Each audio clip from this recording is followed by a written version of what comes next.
Hello বন্ধুরা, তোমরা সবাই কেমন আছো? আশা করি ভালো আছো। আজ লক্ষ্মী পুজো, তাই সবাইকে জানাই শুভ লক্ষ্মী পুজো।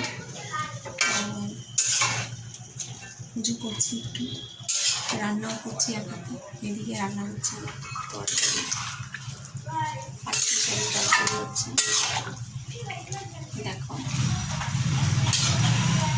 আর এদিকে রান্না হচ্ছে খিচুড়ি।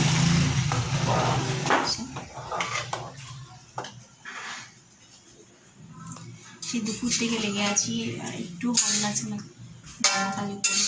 কেউ একটু হেল্প করার মতন কেউ নেই। তোমরা যদি একটু হেল্প করো প্লিজ, চলে এসো আমার বাড়িতে। আর তোমাদের সবাইকে আমার লক্ষ্মী পুজোর নিমন্ত্রণ রইল। সন্ধ্যাবেলা সবাই আমার বাড়িতে চলে এসো। দেখতেই পাচ্ছ আমি রান্না করছি, একদম আর টাইম নেই। সন্ধ্যা হবে, পুজো হবে। তো যাই হোক, এখন আমি রান্নাবান্নাগুলো করে নিই। ততক্ষণের জন্য টাটা, বাই।